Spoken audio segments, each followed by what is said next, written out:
और पानी का टैक्स 2004 से पुराना पानी का टैक्स जोड़ रहे हैं। आप सोच सकते हैं क्या स्थिति हो जाएगी। बिजली का बिल आसमान छू रहा है, कैसे लोग अपना जीवन यापन करेंगे। और जबरदस्ती प्रीपेड मीटर लगा रहे हैं। और वो मीटर कौन किसका है? अडानी का। पढ़िए, उस पर लगा हुआ है अडानी नाम लिखा हुआ है। तो मैं समझता हूं कि ये काशी को चलाने वाले, जब तक काशी की जनता काशी के लोगों को चुनकर भेजेगी, काशी के लोग खड़े होंगे, जो भिड़ेंगे बनारस के लोगों के लिए, जो कहेंगे का राजा का हाल चाल हो, तब काशी का भला होगा। जब काशी में आप खड़ा कर दोगे केम छो, तो मजा में नहीं कभी आएगा। इसलिए काशी को काशी रहने दिया जाए। काशी को तो महादेव चला है। यहाँ के राजा तो बाबा विश्वनाथ हैं, काशी को चलाने वाले महादेव हैं। पर जिनको जिम्मेदारी सौंपी है, वो लोग आज उस व्यवस्था से खिलवाड़ कर रहे हैं। जो उनके जो जनप्रतिनिधि है, जो जिनको जिम्मेदारी, जहाँ की जनता, हम सब बाबा विश्वनाथ के भक्त हैं, गण हैं, पर जो जिम्मेदारियां दी गई हैं वो पूरी तरीके से वो लोग उसको ठीक से पालन नहीं कर रहे हैं। आम जनता का ध्यान हित में नहीं रख रहे हैं। क्योंकि आम जनता से उनको मतलब नहीं है। और पहली बात, बाहर का व्यक्ति कभी भी काशी का भला नहीं कर सकता। मैं बार बार कह रहा हूँ, फिर कह रहा हूँ, बाहर का व्यक्ति आएगा, वो केवल वोट राजनीति करेगा, वोट साधने के लिए आएगा। इसीलिए आज रोपवे फेल हो रहा है, इसीलिए आज TFC सेंटर बड़ा लालपुर फेल हो गया, इसीलिए आप रुद्राक्ष सेंटर फेल हो गया, इसीलिए बंदरगाह फेल हो गया, बंदरगाह फेल हो गया। जितनी भी योजनाएं बाहर के लोगों के द्वारा बनाई गई हैं, वो सारी योजना फेल हो गई। काशी का अगर आपका लाल होता तो वो बनारस में पहले मेट्रो बनवाने का प्रयास करता। वो बनारस की गलियों को, मैं आजकल दर्शन करके लौट रहा था, 10 जगह मुझे सीवर के पानी मिले, जो पूरे के पूरे गलियों में भरे पड़े थे। दर्शन करने वाले लोग आ रहे थे और पूरा का पूरा पानी में से घुसते। मैं खुद उस सीवर के पानी में से आया हूँ। हाउस टैक्स, सीवर टैक्स 5 गुना बढ़ा दिया गया, पर सुविधा कोई नहीं है। 2014 से ये देखिए हमारे सभासद बैठे, बताइए पानी का टैक्स जो है 2004 से जोड़ रहे हैं। मैं फिर कहूँगा निरर्थक है योजना। जो लोग सामान लेकर आएंगे वो सामान भी उसमें लेकर नहीं बैठेंगे। जो मेरे पास जानकारी है वो सामान रख देंगे। अरे भैया, बाबा का दर्शन करने का आएगा कोई, हम लोग भी दर्शन करने के लिए आप सब जाते हैं पूजा करने के लिए, तो स्नान करते हैं, कपड़ा बदलते हैं, 2 ही सेट कपड़ा लेकर आएंगे। एक सेट पहनकर अगर बाहर से कोई आएगा, उतरेगा गदौलिया पर, तो दूसरा सेट कपड़ा बदलेगा, जाएगा गंगा जी स्नान करेगा, उसके बाद वो जाएगा बाबा का दर्शन करने के लिए। तो कपड़े लेकर नहीं आएगा, सामान लेकर नहीं आएगा, तो कैसे उसकी दर्शन उसके पूरे होंगे, कैसे वो मंगल कामना करेगा। सामान नहीं ले जा सकते, इसका मतलब निरर्थक है। और मैंने 3 साल पहले, जिस दिन मोदी जी ने 24 तारीख को 3 साल पहले 24 तारीख को इसका नींव रखा था, और मैंने 25 तारीख को 3 साल पहले ही बता दिया था कि ये योजना पूरी तरीके से मेट्रो रेल परियोजना, ये इस पर विचार किया जाए, ये कारगर नहीं साबित होगी। काशी में कारगर यहाँ पे नहीं हो सकती, क्योंकि पुराना शहर है, ये कारगर नहीं हो सकती। हमने कहा था कि मेट्रो पर विचार करिए, मेट्रो लाइए। बाबतपुर एयरपोर्ट से आप बनारस शहर को BHU को बाहर जोड़ दीजिए। कैंट स्टेशन से लेके, AW से लेके, बड़वाड़ स्टेशन से लेके BHU तक जोड़ दीजिए। इधर रोहनिया, राजा तालाब सब जुड़ जाएगा बाहर। शहर में आप देख सकते हैं इतना अव्यवस्था होने के बाद भी, सरकारी अव्यवस्था, उसके बाद भी जिनकी आस्था थी, वो आस्था के साथ सभी लोग बाबा विश्वनाथ के दर्शन लगातार कर रहे हैं। इन दुर्व्यवस्थाओं पर आस्था भारी पड़ गई, सरकारी दुर्व्यवस्था पर आस्था भारी पड़ गई। केवल काशी में ही नहीं, प्रयागराज महाकुंभ में भी जो अव्यवस्था वहां से सरकार ने किया, जो कहा था कि इतने करोड़ लोग आए, उस अव्यवस्था पर लोगों की आस्था लोगों का ईश्वरीय जो आस्था, ईश्वर के प्रति प्रेम है, बाबा विश्वनाथ के प्रति, संगम नगरी प्रयागराज के प्रति, वो दिखाई दे दिया।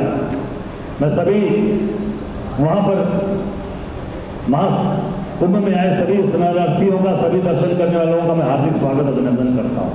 और जो लोग आज महाकाल कवलित हो गए, मर गए, उसकी कोई चर्चा नहीं।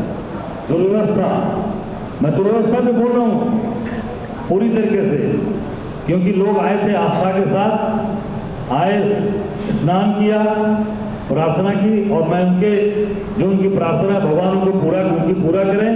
पर सरकार ने सब कुछ भगवान के भरोसे छोड़ दिया था कि भैया आओ जाओ, नहा के निकल जाओ। हमारी व्यवस्था तो दिखावटी है और केवल वीवीआईपी के लिए, वीवीआईपी के लिए सारी हेलीकॉप्टर की व्यवस्था, सारे घाट पे स्नान करने की व्यवस्था, सारी व्यवस्था कर रखी थी। और उसी वीवीआईपी व्यवस्था के नाते पूरे तरीके से ये महाकुंभ में दुर्व्यवस्था पैदा हुई, जिसके कारण, क्योंकि पूरी सरकार का जो ध्यान था, जो पूरी निगाहें थी, वो केवल वीआईपी में, पूरी वीआईपी में वो स्नान कराने में, उसको लाने ले जाने छोड़ने में, कैसे हेलीकॉप्टर जहाज की व्यवस्था करे, उसके लगी थी। इस तरह से इस महाकुंभ में पूरी तरीके से अव्यवस्था पैदा हुई। जो अभी एक सबसे बनारस की सबसे महत्वपूर्ण चीज है, हमारे सबसे बड़ा धर्म काशी के लिए, पूरे देश के लिए, पर हमारे लिए महाशिवरात्रि से बड़ा कोई पर्व नहीं होता काशीवासियों के लिए। हम सब लोग भी 364 दिन कहीं भी रहेंगे, पर महाशिवरात्रि को काशी में रहेंगे ही रहेंगे। काशी नहीं छोड़ सकते, बाबा का दर्शन करेंगे ही करेंगे, चाहे 4 घंटा लाइन लगाना पड़ेगा, 4 घंटा लाइन लगाना पड़ेगा, जाके दर्शन करेंगे। किया मैंने। और शिव बारात निकलनी है, जिस दिन बाबा विश्वनाथ माता पार्वती का विवाह है महाशिवरात्रि को, उस दिन बारात नहीं निकलेगी। बारात जब विवाह हो जाएगा तो बारात उसके बाद निकाली जाएगी। ये नई परंपरा मोदी जी के यहाँ रहते, मोदी जी यहाँ के सांसद प्रधानमंत्री के रहते, ये नई परंपरा शुरू होने जा रही थी। वो तो मैं धन्यवाद देना चाहूंगा काशी के लोगों को, अपने सभी काशीवासी, महान काशी के लोगों को, अपने साथियों को, जिन्होंने डट कर उसका विरोध किया। और विरोध का नतीजा हुआ कि पूरी सरकार को बैकफुट पे आना पड़ा और इनके एक मंत्री को बयान जारी करना पड़ा कि नहीं, हम महाशिवरात्रि को ही शिव बारात निकालेंगे, और भले छोटे में निकालेंगे, छोटे में पर निकालेंगे। तो ये पहले क्यों नहीं सोचे थे भाई? पहले क्यों नहीं सोचे थे कि छोटे में ही निकालेंगे? काफी भीड़ आई है महाकुंभ से, तो इसको हम छोटे में करेंगे। पहले नहीं कर, पहले भी तो कर सकते थे। जब काशी के लोगों का, हम सब लोगों का दबाव बना आप सब लोगों के माध्यम से, तब उनको आना पड़ा कि नहीं, ये तो शहर में हमारा बहुत ही, हमारे खिलाफ लोग बहुत ही जबरदस्त आक्रोश पैदा हो गया है, उसको कैसे ठंडा करेंगे। तो पहले ही आकर बोलना पड़ा कि नहीं 26 को निकलेगी। ये किस तरीके के लोग हैं, आप सोच सकते हैं कि हमारे जो हमारी लगातार हमारी प्रथा चली आ रही है, जो इस काशी के लोगों का जो सोच है कि हम उस पर काम करते, ये लगातार उसको ध्वस्त करते जा रहे हैं। जब दबाव बनाइए, संपूर्णानंद स्टेडियम का नाम बदलवा दिया। जब दबाव बना तो मंत्री जी खुद खड़े होकर लिखवाना नाम शुरू कर दिया। देखा होगा आप लोगों ने, मंत्री जी खड़े होकर नाम लिखवा रहे थे। एक अभी देखा अपने गाजीपुर में, शहीद वीर अब्दुल हमीद, परम वीर वन चक्र विजेता, उनका नाम समाप्त कर दिए गए। स्कूल, जिस स्कूल में पढ़े थे, जब दबाव बना तो वहां भी खंड विकास अधिकारी, खंड शिक्षा अधिकारी, एबीएसए और पीडीओ ब्लॉक डेवलपमेंट ऑफिसर खड़े होकर नाम लिखवाए। वहां पर भी वीर अब्दुल हमीद का नाम 2 जगह से हटाया गया था, पूरे स्कूल में चारों तरफ लिखवा डाले। क्यों? अरे भाई, जिसने अपने देश के लिए अपनी जान की कुर्बानी दी, पेट्रोल टैंक को उड़ाया पाकिस्तान के, उनका नाम हटा दोगे? संपूर्णानंद जी का नाम हटा दोगे, आप मिटा दोगे? कहां से मिटाओगे? ये हाल है। एक शहीद हुए इनके दरोगा इंजीनियर है, मैं गया जब उनके दरवाजे पर, तो फिर उसके बाद वहां का गाजीपुर का एसपी गया और वहां के प्रभारी मंत्री जो थे ये बनारस वाले, तब उनके घर गए। तब इनको चेतना आई कि नहीं भाई, एक हमारा बहादुर फोर्स का आदमी, पुलिस का आदमी वो शहीद हो गया भगदड़ में, तब उसके बाद उसके आ गए। मुझे लगता है कि आज योगी जी सबको सम्मानित कर रहे हैं। आज कुंभ में जिन लोगों ने काम किया, मैं समझता हूं कि आज अंजनी राय के पत्नी को भी मेरी मांग है कि अंजनी राय जो दरोगा शहीद हुए, उनकी पत्नी का भी सम्मान मुख्यमंत्री जी को करना चाहिए। अगर नहीं करते हैं तो निश्चित तौर से उस परिवार का, इस पूरे पुलिस प्रशासन का, पूरे एडमिनिस्ट्रेशन का अपमान है। मेरा ये सीधा सीधा आरोप है, छोटी बातें से नहीं। जो व्यक्ति अपनी नौकरी के दौरान शहीद हुआ नहीं रहा है, उसकी पत्नी का भी सम्मान करिए, शहीद का दर्जा दीजिए, और नहीं तो ये पूरे पुलिस प्रशासन, पूरे जिस प्रशासन ने अपने जान पर बाजी लगाकर दिन रात जनता की सेवा करने के लिए अपना घर परिवार त्याग कर महाकुंभ में सेवा की, बाबा विश्वनाथ के दरबार में सेवा की, ये उनका अपमान है। निश्चित तौर से आज शहर के अंदर स्थिति आप देखिए, काशी के अंदर बुला तो लिया सबको आपने, शहर में जैसे लगा कि कर्फ्यू लग गया, पूरे घर पक्के महल के लोग घरों के अंदर कैद हुए पड़े, आज भी पड़े हुए, सारा धंधा व्यापार काम खत्म, स्कूल कॉलेज आपने बंद कर दिया, एग्जाम की दिक्कतें हो रही हैं, आप सब, हम सब के बच्चे परेशान हो रखे हैं, कहाँ जाएंगे वो? बस का भाड़ा स्कूल वाले ले ही रहे हैं, फीस ले ही रहे हैं, उसमें तो कमी आई नहीं, बस चली नहीं, बस का भाड़ा दिया जा रहा है, फीस हुई नहीं, फीस नहीं जा रही है। ये क्या है? ये पूरी तरीके से अव्यवस्था है। ये सरकार केवल और केवल गरीबों का, आम आदमी को खून चूसने के लिए काम कर रही है। ये निश्चित तौर से इन सब चीजों पर सरकार को ध्यान देना चाहिए और आम जनता के हित की बात करनी चाहिए, आम जनता की मदद करनी चाहिए। धन्यवाद। और अभी तक वो कंप्लीट नहीं हो पाया। कंप्लीट क्यों नहीं हो पाया? कि कोई कार्य योजना है ही नहीं। केवल कैंट स्टेशन से कैसे बाबा के दरबार तक जो दर्शनार्थी आएंगे उनको सुविधा के लिए ये रोप वे बनाया जा रहा है। जो नीचे नहीं आएंगे सीधे ऊपर जाकर बैठेंगे और सीधे ऊपर से जाकर बाबा का दर्शन करके फिर वहां से वापस आ जाएंगे। आप देख सकते हैं बिना किसी कार्य योजना के बनाने का परिणाम कि माननीय सर्वोच्च न्यायालय ने उस योजना पर स्टे लगा दिया है। स्टे इसलिए दिया माननीय सर्वोच्च न्यायालय ने कि बिना अधिग्रहण किए जबरदस्ती किसी की जगह को, जमीन को, मकान को लिया जा रहा है जल्दबाजी में। जैसे तुरंत निर्णय लिया, फटाफट तुरंत उसको कि कैसे हम उसको तुरंत वहाँ पर सबका बुलडोजर भेज दिया। आपने देखा कदौलिया का हाल, दोनों तरफ का बुलडोजर भेजकर जबरदस्ती उसको वहाँ पर अधिग्रहण दिखा दिया गया।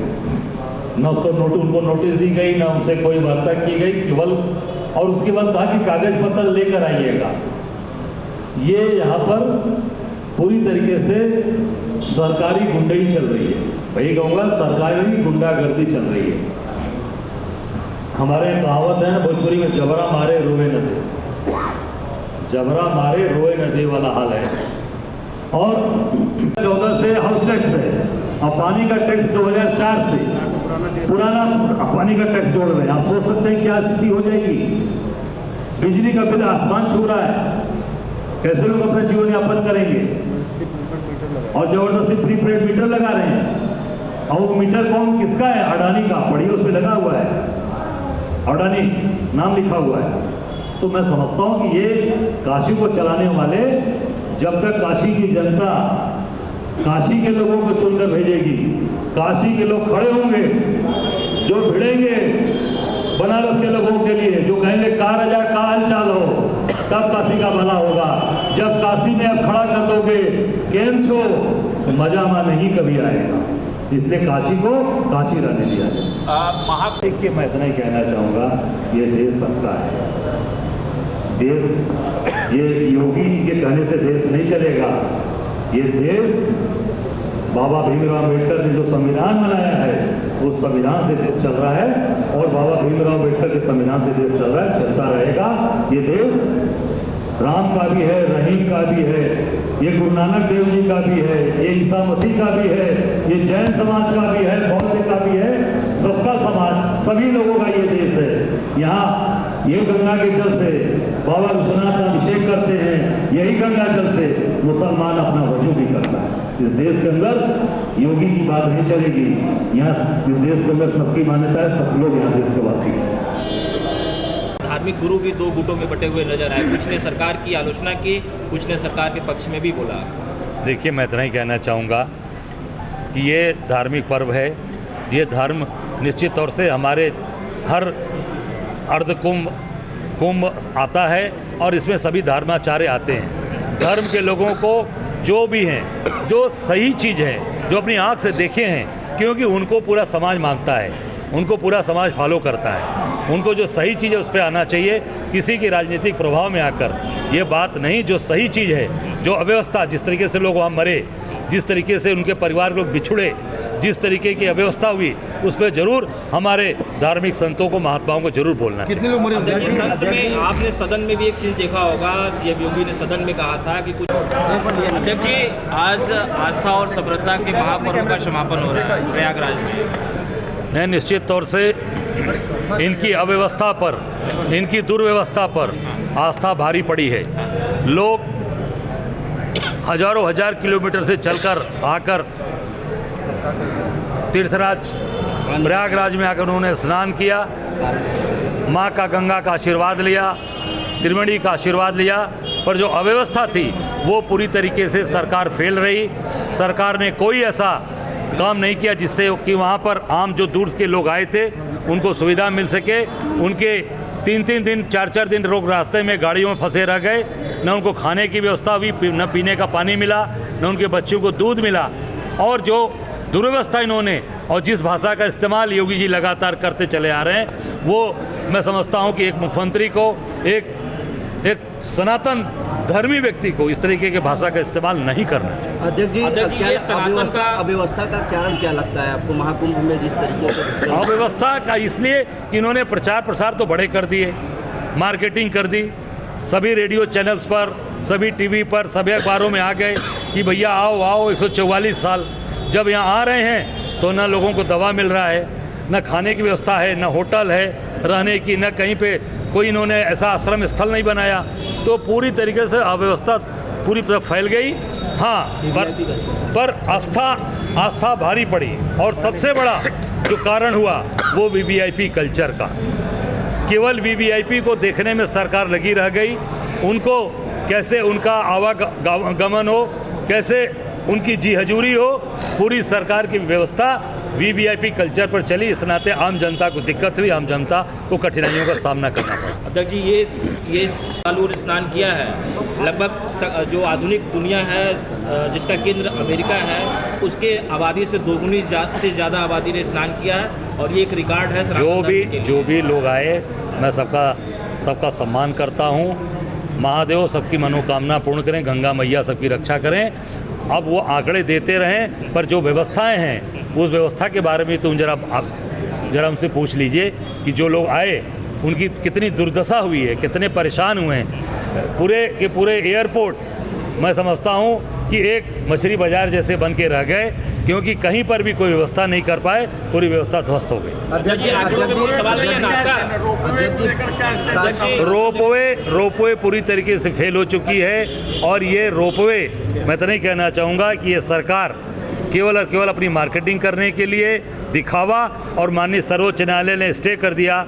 अब मोदी जी का जो ड्रीम प्रोजेक्ट है, जो सपने वाला प्रोजेक्ट है, जो उनको सपने में आता है, उसको भी पूरी तरीके से यहाँ के प्रशासन ने फेल कर दिया। मोदी जी का सपना टूटने जैसा हो गया। मैं समझता हूँ कि बनारस को मेट्रो दीजिए, रोपवे से बनारस का फ़ायदा नहीं होने वाला, लोगों की निजता, लोगों की प्राइवेसी भंग होने जा रही है। अध्यक्ष जी, आंकड़ों पे सवाल नहीं है ना आपका कोई कुंभ के? नहीं, मैं इतना ही कहना चाहूँगा कि भाई जितने लोग आए हैं सबका स्वागत, अभिनंदन। योगी जी ने दुर्व्यवस्था की है, उस पर भी जो लोग आए हैं, जितने लोगों को बुलाया, उनसे उनसे क्षमा मांग लें, माफ़ी मांग लें। नहीं अध्यक्ष जी, मेरा सवाल ये था, 66 करोड़ से ज़्यादा श्रद्धालु बताए, उसको सुअर दिखाई दिया, जिसकी जैसी भावना उसको वैसा दिख रहा है, उसको गिद्ध दिखाई दिया, तो जिसकी जैसी भावना। मैंने पहले कहा कि ये मुख्यमंत्री की भाषा इस तरीके की नहीं होनी चाहिए।